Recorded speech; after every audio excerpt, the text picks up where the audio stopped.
మాతృదేవోభవ, పితృదేవోభవ. ఇప్పుడు మనము శనీశ్వరుని యొక్క వక్రగతి ప్రారంభమవుతోంది. ఎప్పుడు?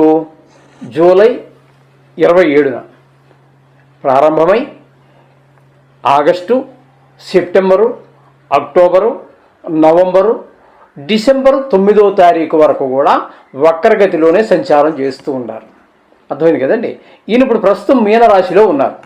ఆ మీనరాశిలో ఉండి వక్రగతి ప్రారంభమయ్యి సుమారుగా 136 రోజులు, అంటే 4 నెలలు, 4 3 12, 4 నెలలు ఏమండి, 16 రోజులు. అంటే ఒకరోజు కొన్ని నెలల్లో 31 రోజులు ఉండొచ్చు, కొన్ని నెలల్లో 30 రోజులే ఉండొచ్చు.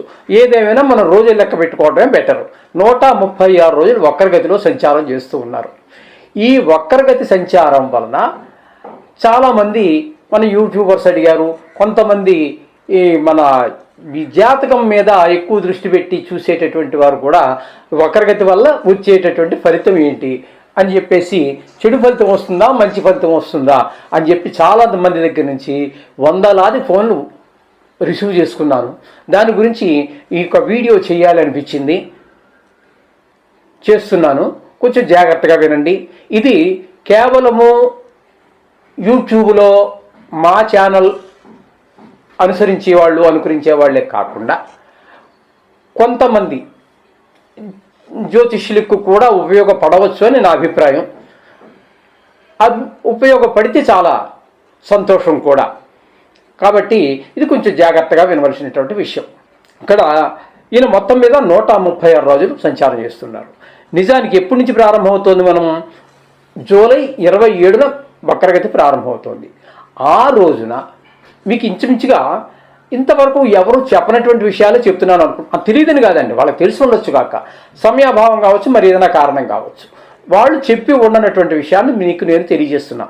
ఆ రోజున శని భగవానుడు 20 డిగ్రీల్లో ఉన్నాడు, మీనరాశిలో 20 డిగ్రీల్లో ఉన్నాడు. అక్కడ నుంచి వక్రగతి ప్రారంభమయ్యి డిసెంబర్ 9 వరకు వక్రగతిలో ఉంటున్నారు. ఆయన వెనక్కి నడుస్తున్నారు. వక్రగతి అంటే ఏంటి? ముందుకు వెళ్ళడం కాకుండా వెనక్కి రావడం. అలా వచ్చి ఎక్కడి వరకు అంటే డిసెంబర్ 9వ తారీఖు వరకు. అక్కడికి వచ్చినప్పటికి 20 డిగ్రీల్లో ఉన్నాడని మొదట మనం చెప్పుకున్నాము కదా. ఆ 20 డిగ్రీ నుంచి 13 డిగ్రీల్లోకి వస్తున్నారు. అంటే ఇవన్నీ ముందు నడుచుకుని వెళ్ళిపోయారు ఆయన. ఈ 13 డిగ్రీ నుంచి అలా ముందుకు వెళ్ళిపోయి 20 దగ్గరకు వెళ్ళారు. ఆ వెళ్ళినటువంటి ఆయన మళ్ళీ వక్రగతి కారణంగా, అంటే నిజానికి వక్రగతి అంటూ ఉండదు, అది మనకి కనిపించే విధానం. ఎందుకంటే ఒక్కొక్క గ్రహానికి ఒక్కొక్క ఓర్బిట్ ఉంటుంది కాబట్టి ఆ ఓర్బిట్లో తిరిగినప్పుడు చిన్న ఓర్బిట్ ఉన్న గ్రహం త్వరగా ముందుకు వెళ్తుంది కాబట్టి ఇది వెనక్కి వెళ్ళినట్టు కనిపిస్తుంది. కానీ నిజానికి ఏ గ్రహానికి కూడా వక్రగతి అనేది రాహుకేతువులు తప్పితే దేనికి లేదు. కాబట్టి ఇక్కడ శనీశ్వరుడికి వక్రగతి లేదు, కానీ వెనక్కి వస్తున్నట్టుగా మనకు కనబడుతుంది. కాబట్టి ఫలితాల్లో కూడా మార్పులు ఉంటాయి.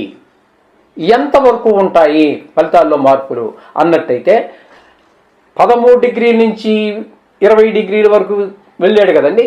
ఈ ఫలితాలన్నీ అతని అనుభవంలోకి వచ్చేసాయి. ఏ జాతకుడైతే ఉన్నాడో ఆ జాతకుడికి శని ప్రభావం వల్ల వచ్చినటువంటి ఫలితాలు మంచి కావచ్చు, చెడ్డ కావచ్చు, అనుభవంలోకి వచ్చాయి.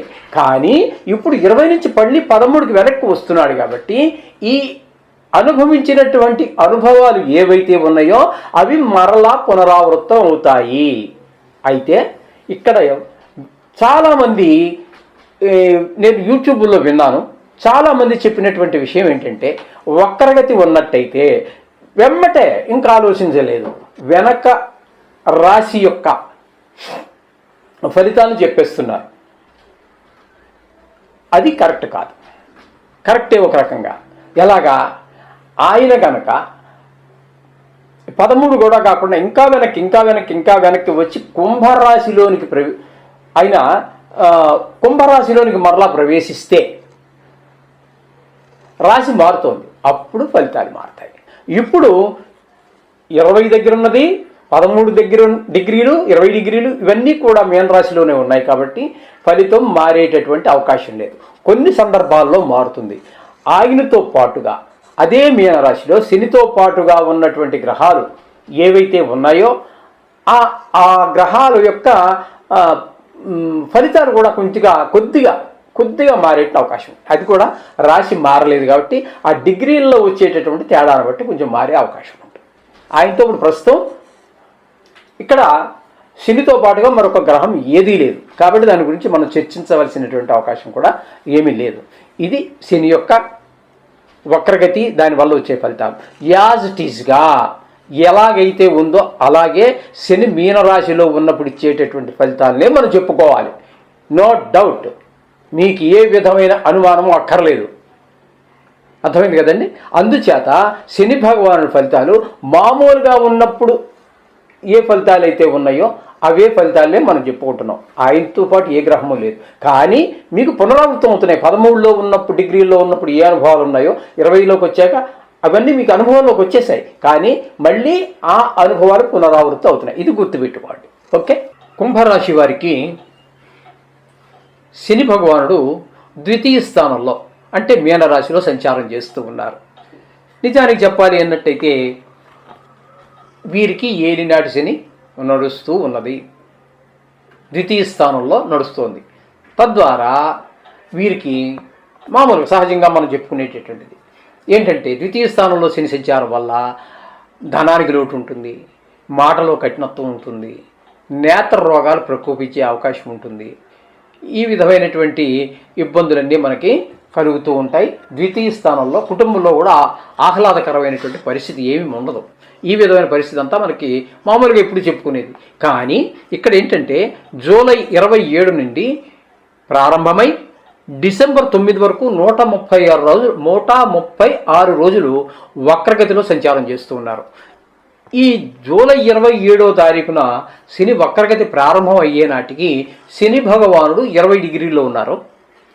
ఆయన మరలా 1, 2, 3 ఇవన్నీ దాటుకుని వెళ్ళివారే. మళ్ళీ రిట్రాగ్రేషన్ ద్వారా మళ్ళీ అంటే వ్యతిరేక దిశలో ప్రయాణించటం వలన 13 అంటే డిసెంబర్ 9వ తారీఖు వరకు ఆనాటికి 13 డిగ్రీలకు వెనక్కి వస్తున్నారు. అంటే ఈయన మీనరాశిలో ప్రవేశించినప్పుడు నుండి ఇప్పటి వరకు మీరు 1, 2, 3, 4, 20 డిగ్రీల వరకు ఏ ఫలితాలు అనుభవించారో మళ్ళీ ఆయనకి వెనక్కి వస్తున్న కారణంగా అవే ఫలితాలు మీకు పునరావృత్తి అవుతూ ఉన్నాయి. 19లో ఉన్నప్పుడు ఏ కష్టాలు అనిపించారో, సుఖాలు అనిపించారో,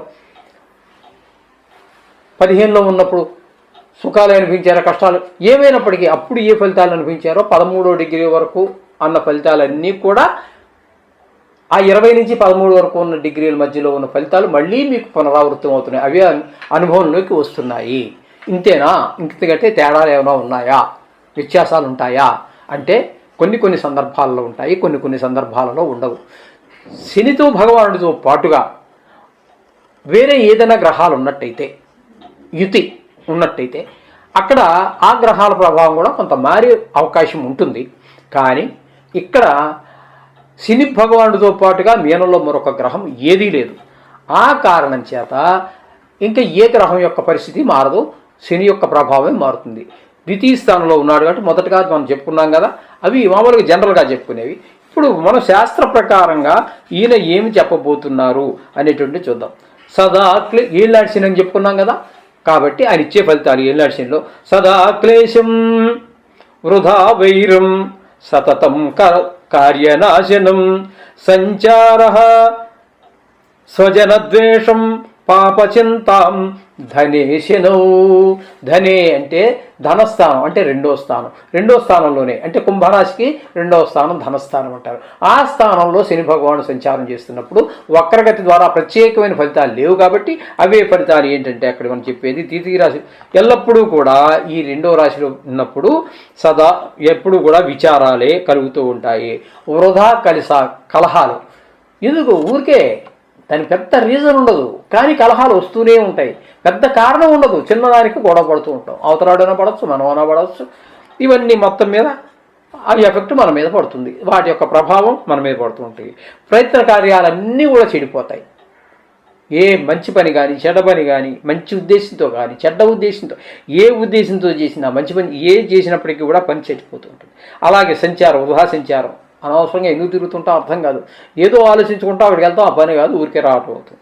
ఆ విధంగా పాపకార్యాలు చేయటం, వాటి మీదే దృష్టి ఎక్కువగా ఉండటం. సర్వజన విరోధం అండి, వాళ్ళు వీళ్ళు లేదు, ఇంట్లో వాళ్ళు లేదు, వీధిలో వాళ్ళు లేదు, ఆఫీసులో వాళ్ళు, అందరితోటి కూడా విరోధం విరోధం విరోధం.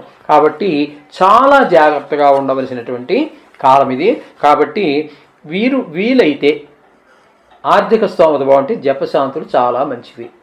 లేదు, ఆర్థిక పరిస్థితి బాగలేదు, ఉన్నది ఏంటంటే ఆయన ధనస్థానంలోనే ఉన్నారు కాబట్టి ధనం వ్యయం అయిపోతూ ఉంటుంది. కాబట్టి ఆ ధనాన్ని లేకపోతే సరే, ఉండి ఎలాగా వేస్ట్ అయ్యేదే కాబట్టి ఈ జపశాంతులు ఖర్చు పెట్టించండి, చాలా మంచిది.